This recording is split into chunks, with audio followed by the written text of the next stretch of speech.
Okay. There it is. Hello, we are here with Mr. Nate Wilson from Woodland Park. For those of you that don't know where it is, it's kind of up in the mountains here in Colorado. We love it. It's a great little place. He is, I don't know, you're what, 20 miles from Colorado Springs? Approximately, yeah, give or Miles take. from Denver, something like that. So he is here to do a member story with y'all to tell us kind of who he is and what he does. So Mr. Nate Wilson, what is it you do for a living? I am a personal trainer and I'm a health coach for a corporate wellness company too, and soon to be author this year. I love it. So what kind of book are you writing? Right now, I'm just writing a book about my life, simply about my life. It's about recovery from drug addiction, and it's got a lot of crazy stories in it. And I believe I can help people by showing them that there is hope and just giving my perspective on addiction. Yeah. So when you tell us you're a coach and a wellness coach, like that's a kind of a broad category. Can you give us some idea of where you fit into that industry? Yeah. So I kind of use my personal training background in the wellness industry for my corporate wellness. But basically, what we do, we go into corporations, very big companies, and we do health screenings on their employees. So we check their cholesterol levels, triglycerides, blood glucose, blood pressure, BMI and weight, waist circumference, and if they pop up with risk factors, if their levels are showing abnormal, like they have too much cholesterol or high blood pressure, then they do coaching with us to get healthier. And I am included in both the screening process and the health coaching process to get them healthier and get them better numbers the next time they screen with us, which is about once a year. Now, are you doing this with businesses in Woodland Park? No, I do work from home sometimes because I do over lots of over the phone coaching. Yeah. But this is in Colorado Springs, and then they send me around the country too. I've been to California to do health screenings. I've been to New York. Um, I've been all around doing screenings for them. So lots in Denver too. So give me an idea how somebody goes from a world where you have all of these stories that you're putting in your book, and we don't have to tell those stories today, but you had stories Yeah. to flying around the country to doing health screenings for people. Like how, you could have done anything with your life. hmm Why this? Um, I fell into it, and sometimes I'm kind of shocked. Like when I was in California, they put me up in a very nice resort um, that had a big pool, and I could see the pool from my room. And I remember looking at how nice the resort was, and I was thinking, 10 years ago, there's no way I ever would have dreamed this is possible. Yeah. So, I mean, I got certified as a personal trainer. I went through a lot of other jobs too. I was a cook. I worked in a sheet metal shop. I did heating and air conditioning. The cooking job I kind of liked, but I pretty much hated every other job. And, you know, I didn't like having a boss, and I just it wasn't my thing. It wasn't my thing. I wasn't good at it. I was horrible at HVAC. I was horrible at measuring things and all the math that's included. So I thought to myself, I was like, what am I good at? And I was like, well, I'm good at going to the gym, and that's really about it. So I got certified as a personal trainer, and started doing some stuff on my own. I was working for a failing gym at first, and I was put in charge as a manager just right out of school. I really didn't have a whole lot of I didn't know what I was doing really. But it did spark an entrepreneur type of mentality Mm-hmm. um, because I was put in that manager position, and the guy basically told me, hey, we got to get people coming in the door. I'm pretty much on my last leg. I don't have any ideas. You give me your best shot. And, I wasn't successful. It was really on its last leg. It was really hard to get people through the door, but it just got me in that mentality um, of working for myself and coming up with, creative ideas to market and network. So once the gym went under, I started working for myself. I got in touch with a friend that I knew from childhood, actually. She used to babysit me when I was a kid, and she was the one that worked for this corporate wellness company. And Yeah. I networked with her, and I got hooked up with the corporate wellness. And it was a part-time position, so I was still able to do my business and work on my personal training business as well. So that was very nice too. There's a couple of things about that story I really like. One is you admitted that you weren't good and didn't like your day jobs. And then you went and decided, what am I good at? I think there are people that get into business and still question what they are good at. But you decided that before you opened your doors. You said, I am good at this. I can do this for other people. Do you have any idea what that was inside of you that gave you the idea that you could help other people? Yeah. Basically reflecting on my story, and like you said, we won't get into all those stories, but just seeing where I came from. And I used to be one of the most unhealthiest people within a 10-mile radius, and I went from that to being one of the healthiest people. And I know that if I can do it, then I can get other people to do it.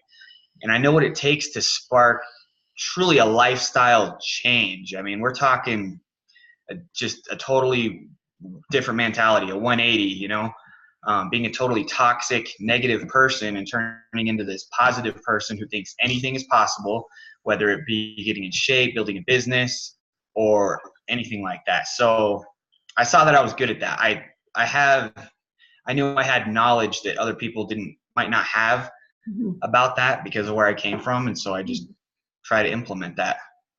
So, one of the things that people struggle with, I would think, especially in your field, because you are not the only personal trainer out there. There's a few others that take that title.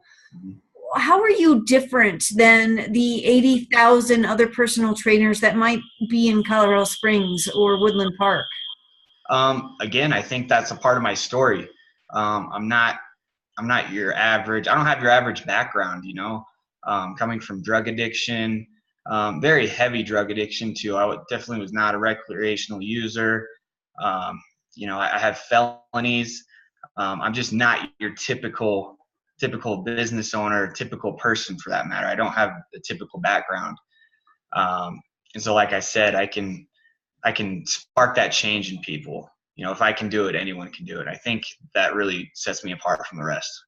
Well, and I fully agree with you. I believe people forget that it's their personal story. It's what they are passionate about that sets them apart. And when you begin to tell people that personal story, you begin to open up the doors and allow people to connect with you in ways they might not connect with another fitness instructor. So you can have people that have gone through tough times, whatever they might be, and my guess is they're going to connect better with you than somebody that hasn't been through all of those tough times. Is that your experience with some of your clients? Yeah, absolutely. And touch on what you said right there at first, just having that really strong connection to what I'm selling, which is basically a healthy lifestyle. I'm just connected so strongly to that. My life literally depends on that every day. I depend on fitness so I don't relapse. It's therapy for me. And so if I can convey that to someone else, then I'd most definitely see success, especially with my my coaching clients. I get a lot of time on the phone with them, and that's what I center in on is making that lifestyle change and getting some type of emotional connection to changing and becoming healthier, whether it be eating healthier or going to the gym more, getting some type of emotional connection, getting my client to do that. I love that. So we've talked about your story a little bit. We've talked about how you're different than the other personal and maybe corporate trainers out there. I want to know a little bit more about what Nate does. Yes, you go in and take assessments and do that, but you do more than that. So give us some idea of where your specialties lie and what you truly love to do in the fitness industry. Well, for instance, if I get a new coaching client over the phone, going into detail, what I do with them is I kind of break the ice with them. I just ask them who they are, what they're doing, what they eat over the course of a day, just kind of slowly open up who they are. But after a couple of sessions, I try to get to what we call the golden nugget, which is, like I was talking about earlier, the emotional connection to why they would want to make a change. Mm-hmm. And you know, being an if you're an entrepreneur, I'm sure you've heard of finding your why. Mm-hmm. Really try to do that with my clients. If I can get them to find their why, then I can guide them to where they need to go through there. I think that's great. One of the things I want to know is where are you taking your business in 2018? What, this is January, the month that you might not know, the month we are focusing in on vision and vision for our companies. What does your vision look like for maybe 2018 or the next couple of years? Glad you asked. I've been kind of ambivalent about that, actually. Recently over the summer, I lost my father. And when that happened, I did kind of let my business go on the back burner for a little bit. I kept a couple of personal training clients, and that's really about it. For the most part, I concentrated on the corporate wellness.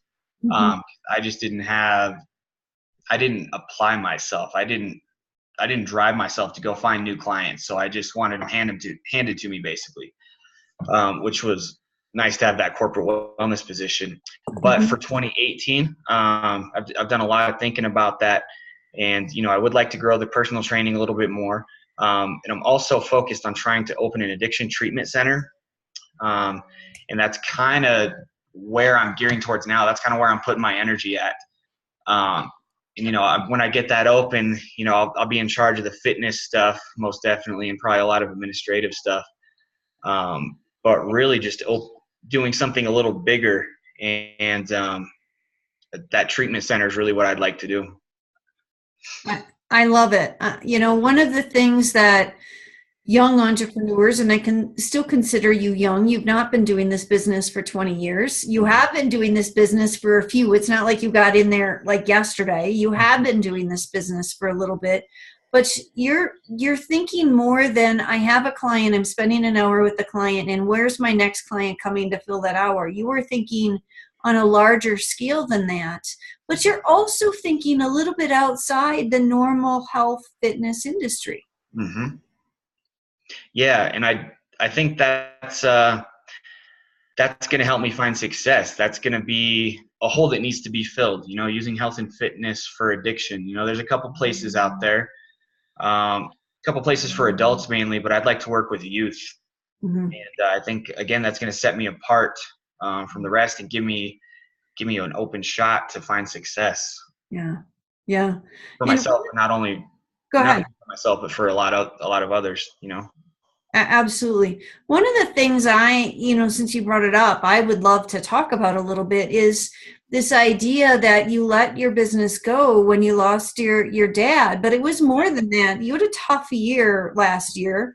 But I want to commend you for that, because what you did is you looked at your own resiliency levels and you said, you know what, if I'm going to coach well, I need to be able to give when I coach. And you're like, I'm empty. Like, I'm struggling. I don't have the ability to give. So I give you kudos for backing off your business and doing what you needed to do to A, put family first, and B, take care of yourself. I don't see that a lot in young businesses, especially when they're still in what I call that building stage.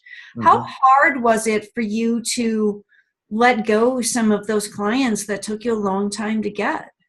It was painful. It sucks watching you spend all this time being an entrepreneur, watching all these videos, all these motivational videos, building yourself up to here.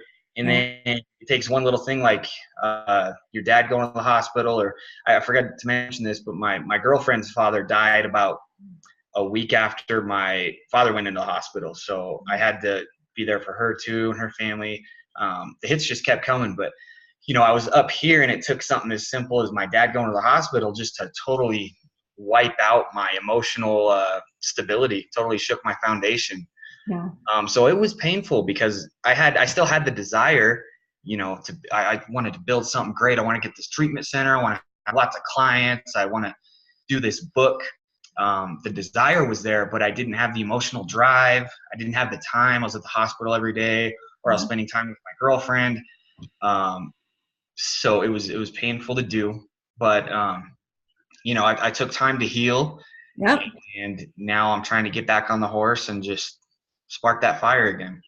Do you find it easier getting back on the horse than getting on the horse the first time? Yes, absolutely. The experience kind of helps with that. Okay. And, when you're driven like that, you put a lot of irons in the fire, so to speak. And so the things that I had done maybe, 6 months prior that I wasn't seeing results from ended up panning out kind of after my father passed. And so the things I had set forth in motion a couple months prior were finally starting to come together, which was nice. And I kind of learned that from Grant Cardone, the 10X massive action type of mentality. I was all about that, and I was doing as much stuff as I could. I probably overloaded myself a little bit, but that paid off months down the road. So. Yeah, absolutely. Business is, and then I'm going to speak a little fitness speak, but it's a long-term game. Mm-hmm. And you're going to have those, if it's a football game, you're going to have those quarters that suck. Mm-hmm. But that doesn't mean game's over for you. It just means you get that playbook back out, you brush it off, and you get back on the horse, just like you would in a football game. If that first quarter, that second quarter is terrible, you go in the half, you regroup, and you come back out. Almost like with a different energy level, a different conviction. And you are absolutely doing that with your business. I want to be sure who's ever watching this, that what you're seeing is a really subdued Nate today. I know Nate as this kind, sweet, gentle guy, but there's a side of you that's very funny. And we haven't seen a lot of smiles from Nate yet. He might be a little nervous behind the camera. I have no idea. But I want to be sure that people understand that you have this caring personality. Uh-huh. And that's a part of what makes you unique with your business. Wow, thank you. So give folks an idea, a little bit of an idea of who you are outside of Nate, the fitness instructor. Yeah, I'm a big family man. I love my family. I love my girlfriend. I love our kids. Our kids are our life. Their well-being comes first before anything. I love to give. I take pride in the fact that I feel like I care more than a lot of people. I care about others' emotional stability. And I just like to give a lot. I was doing a lot of volunteer work. That's something else I need to get back on. And I'm just real motivated. I'm motivated to better myself and try to motivate others and inspire. I love to inspire others. I'd say that's what I love to do the most. And when you get him in the gym, he's right there with you, pushing you and moving forward. And I would think you're doing that on the phone too. I've not had that experience with you either in the gym or on the phone, but I've seen videos of you coaching your clients in the gym and how present you are with them and what you say to them as they are, trying to move their lives forward. I commend you in being the professional that the industry needs. Thank you. So I want to get back to what can this network do to support you? What can we do to lift Nate up and move Nate forward? Inspiration and motivation are always good. I love encouragement. Any type of networking is very appreciated, and I will do my best to return that favor too. I love networking. I love connecting people. I love meeting new people. I love giving though. If someone needs a favor, I would most definitely do whatever I can to help them out, and hope that we could do the same. I love that. And then what do you think you could give to this networking group? Just that, networking. Also, like I said, I love to inspire others too. I love to give out pointers where needed. A lot of times I'm better at coaching than I am implementing myself. So if people need advice, then I'm normally pretty good for that too. Yeah. Well, one of the things that I'm hoping we will see more of in the group is that people are going to give regular tips, whether it's a daily tip or a weekly tip. They go in and say, here's a tip to move you or your business forward. It's a way for you to showcase your abilities within the group, but it's also a way for you to connect with the group. We are not about advising people what to do in this group, and we are not about selling. We're not about sales pitches. With that said, I want people to know where they can find Nate, exactly what Nate does. So if we have somebody that we can connect you to that needs corporate wellness, or maybe we need you to come kick our rear ends, where do we go for that, Nate? Well, I have a Facebook page. You can look me up. Nate Wilson is what I'm under. And then if you friend me, I will also connect you to my page, which is known as Elite Fitness. I believe on the Facebook page it says Elite Fitness Nate Wilson, Colorado Springs. Okay. So there's a landing page for that too. As far as anyone who needs help with addiction or anything, I do have a landing page for that too. I write a lot of articles. Haven't written as many lately, but I do have articles there. And if anyone, would like to message me or connect me to someone who does need help, either fitness-wise or addiction-wise, or anyone connected to a corporation who's interested in a wellness program, then I have those two landing pages and the Facebook page as well. I love that. So I know there are big things in your future. I see you chasing them every day.